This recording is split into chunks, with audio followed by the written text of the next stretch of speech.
사랑하는 성도 여러분, 오늘도 좋은 아침입니다. 이제 제가 있는 플로리다도 아침 저녁으로 계절의 변화를 느낄 수 있습니다.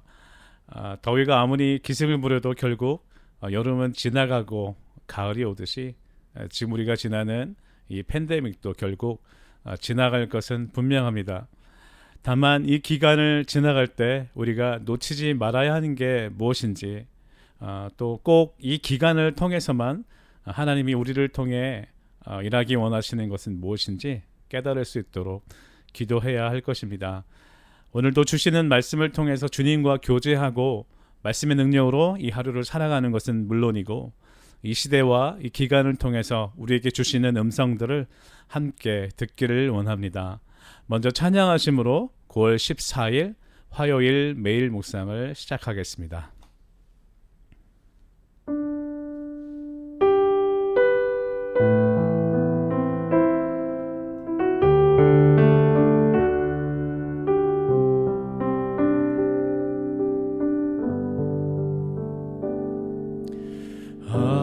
아버지, 주 나의 기업 되시네. 주님은 내 소망, 내 기쁨,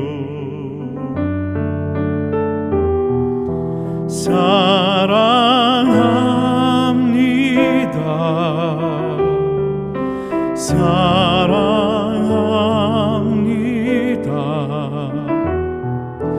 나의 기쁨,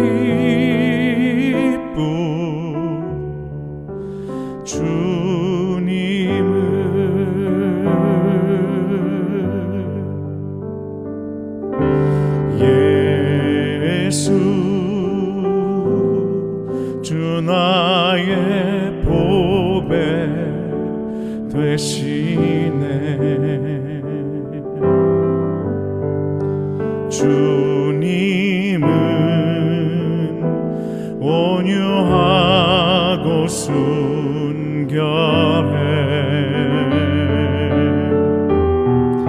사랑합니다.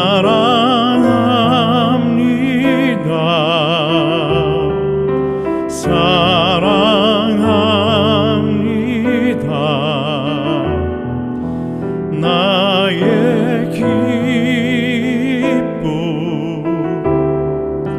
주님은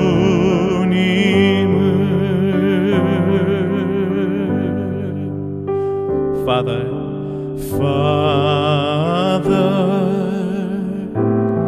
you are my portion in this life. You are my hope and my delight, and I love you. Yes, I love you. Lord, I love you, my delight. Jesus, you are my treasure in this life, and you are so pure and so kind, and I love you. Yes, I love you. Lord, I love you, my delight. 사랑합니다. 사랑합니다.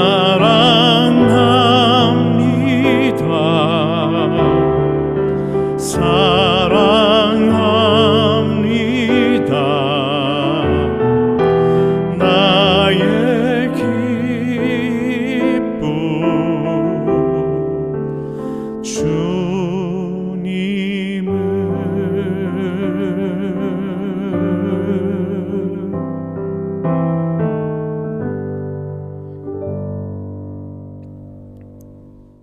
오늘 우리에게 주시는 말씀은 사사기 19장 1절에서 15절까지의 말씀입니다. 우리 함께 읽겠습니다.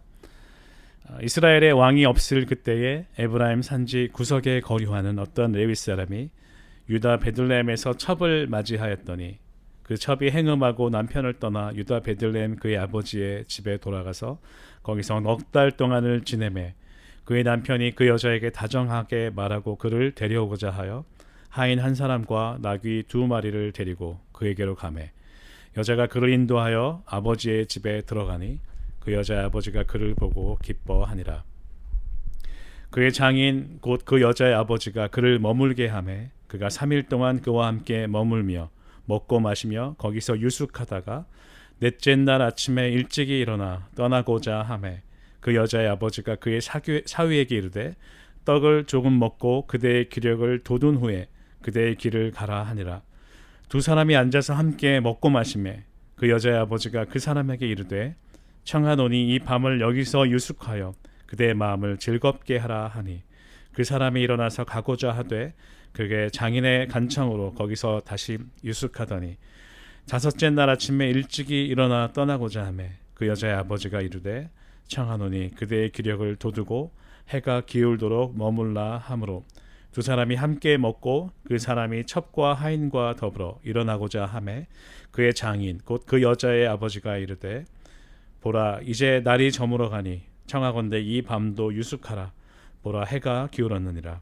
그대는 여기서 유숙하여 그대의 마음을 즐겁게 하고 내일 일찍이 그대의 길을 가서 그대의 집으로 돌아가라 하니 그 사람이 다시 밤을 지내고자 하지 아니하여 일어나서 떠나 여부스 맞은편에 이르렀으니 여부스는 곧 예루살렘이라. 안장 지은 나귀 2마리와 첩이 그와 함께 하였더라. 그들이 여부스에 가까이 갔을 때에 해가 지려 하는지라 종이 주인에게 이르되 청하건대 우리가 돌이켜 여부스 사람의 이 성읍에 들어가서 유숙하십시다 하니 주인이 그에게 이르되 우리가 돌이켜 이스라엘 자손에게 속하지 아니한 이방 사람의 성읍으로 들어갈 것이 아니니 기브아로 나아가리라 하고 또 그 종에게 이르되 우리가 기브아나 라마 중 한 곳에 가서 거기서 유숙하자 하고 모두 앞으로 나아가더니 베냐민에 속한 기브아에 가까이 이르러 해가 진지라. 기브아에 가서 유숙하려고 그리로 돌아 들어가서 성읍 넓은 거리에 앉아 있으나 그를 집으로 영접하여 유숙하게 하는 자가 없었더라. 아멘. 레위인은 성전을 섬기고 제사와 관계된 모든 일들을 주관하는 사람들이었습니다. 그리고 다른 모든 지파들은 땅을 유업으로 받았으나 레위인들은 하나님이 곧 유업이 되는 기업이 되는 사람들이었는데 다시 말하면 이 말은 이 땅의 재물을 소유하는 것이 아니라 이들에게는 오직 하나님만이 기쁨이요 만족이며 삶의 전부가 되어야 한다는 것을 의미합니다. 그리고 각 지파들에 흩어져 살면서 각자 맡은 곳에서 영적인 책임을 지는 사람들이었습니다. 하나님과 관계가 끊어지지 않아야 하는 것은 물론이고 신앙적으로 백성들의 모범이 되어야 하는데 오늘 등장하는 레위인은 마치 그 당시의 영적인 상태를 보여주는 것 같습니다. 본처가 아닌 첩도 있었을 뿐 아니라 시종드는 하인과 나귀까지 소유하고 있었습니다. 자신에게서 화가 나서 친정으로 가 있는 첩을 찾아서 데리러 길을 떠납니다. 그것도 이제 내일 말씀을 보면 우리가 알 수 있듯이 사랑해서 또 회복을 위해서라기보다는 또다시 자신의 욕정을 채우기 위한 것처럼 보입니다. 장인의 집에 가서도 며칠을 먹고 마시며 레위인의 본분을 잊은 사람처럼 지냅니다.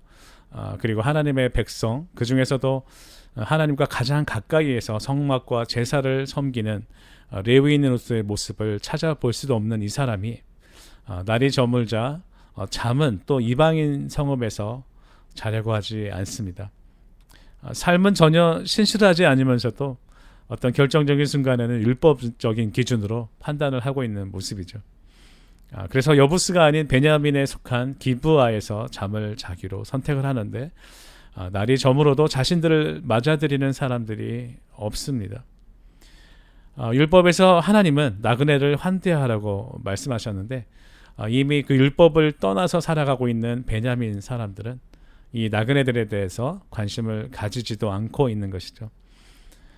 이방인과 뭔가 이스라엘이 다르다고 생각을 하고 그곳으로 갔지만 결과적으로는 이방인과 다르지 않다는 것을 보게 됩니다. 오늘날에도 레위인에 해당하는 사람들은 아마도 목회자들일 것입니다. 물론 시대적인 상황이 다르기 때문에 전혀 소유가 없이 사는 것은 불가능해졌지만 하나님을 섬긴다고 하면서 필요 이상으로 소유에 관심을 두고 사는 것은 지금도 문제가 된다고 생각합니다. 하나님이 기업이 된다는 것은 영적으로 볼 때 이제는 우리 모든 믿는 자들에게 해당이 되는 것이 되었죠. 예수 그리스도를 말미암아 우리는 이제 모두 제사장이 되었으니까요. 그런데 특히 성도들의 헌금으로 살아가는 이 목회자들의 삶은 여전히 적용이 된다고 생각합니다. 재물에 대한 집착이 있어서는 안 되는 것이죠.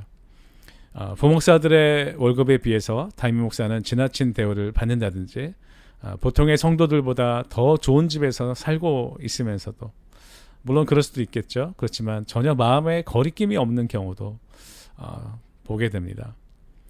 또 많은 교회들이 영혼을 사랑하고 회복시키는 것이 교회의 사명이라고 말을 하면서 실상은 어떻게 하면 교회를 더 크게 할까, 어떻게 하면 더 유지시킬까에 모든 관심이 집중되어 있는 것을 보면서 이 사사시대의 레위인들과 비슷하다는 생각도 하게 됩니다. 레위인의 장인이 그랬듯이 성도들이 권하는 것들, 때로는 필요 없는 것들도 분별 없이 마다하지 않고 취하는 것이 당연시 되고 있고, 그러면서도 세상과 구분되어야 한다고 율법적인 잣대로 또 구분하고 또 차별도 하는 모습을 보게 됩니다. 그렇지만 복음이 정작 필요한 사람들에게는, 힘없는 사람들, 또 가난한 사람들에게는 환대의 손길을 펼치지 않고 있는 교회의 모습을 보게 됩니다. 자신도 환대하지 않으면서 그런 자신을 환대하지 않는 사람들을 정죄하기도 합니다. 바로 이 레위인의 모습이 우리의 모습이라는 것이죠. 사사기의 마지막 부분에 와서 사사기의 저자는 이렇게 백성들이 하나님을 떠나서 이방인들과 별반 다르지 않게 된 그 책임을 바로 레위인들에게 묻고 있는 것 같습니다. 영적으로 이끄는 역할을 감당하기 위해서 세운 자들이 그 소임을 제대로 감당하지 못할 때 하나님의 백성은 무너지고 또 타락할 수밖에 없음을 우리는 지금도 깨닫고 회개해야 합니다. 먼저는 목회자들이 회개해야 되겠죠. 그리고 그 문제를 놓고 또 모든 기독교인들이 함께 통회하면서 하나님께 긍휼을 구해야 합니다. 그래서 오늘은 우리 모두가 안타까운 마음으로 함께 기도하는 시간을 가지면 어떨까요? 함께 드리는 공동의 기도를 다 같이 한 목소리로 읽으며 주님께 올려드리겠습니다. 주님, 오늘도 연약한 우리들을 택한 족속으로 왕같은 제사장으로 또한 거룩한 나라 하나님의 소유된 백성으로 삼아주셔서 감사합니다. 하나님의 자녀들은 하나님이 우리의 기업이 되신다는 사실로 만족하며 기뻐해야 하는데 계속해서 다른 것으로 만족하려고 하는 우리의 죄악을 용서해 주시옵소서. 재물과 권력과 또 우리의 몸을 위한 만족을 얻기 위해 우리도 타락한 레위인이 되었다는 사실을 통회하기 원합니다. 특별히 목회자들의 타락으로 교회가 무너지고 있는 현실을 주님 긍휼히 여겨주셔서 모든 성도들이 함께 애통해하며 목회자들의 회복을 위해 기도할 수 있도록 인도해 주시옵소서. 팬데믹을 통해 교회의 회복이 일어나기를 기다리시는 하나님의 마음을 우리가 더 깊이 알기를 원합니다. 우리가 무엇을 깨달아야 할지, 우리가 어떻게 행동으로 옮겨야 할지 주님이 우리에게 가르쳐 주시옵소서. 주님만이 내 기업이 되십니다. 주님만으로 만족할 수 있기를 원합니다. 주님을 사랑합니다. 예수 그리스도 이름으로 간절히 기도드립니다. 아멘. 오늘도 사랑하기 좋은 날, 또 깨닫기 좋은 날, 오늘은 특별히 회개하기 좋은 날을 선물로 주셨습니다. 주님이 찾으시는 제사는 상한 심령이라고 다윗이 시편에서 고백을 했는데 순간순간마다 깨달음과 회개의 마음을 주실 때 주님 앞에 우리의 그 상한 심령을 드리기 원합니다. 오늘도 신실하신 하나님께서 회복을 주실 것을 믿습니다. 자데카 샬롬 토부, 오늘도 화이팅입니다.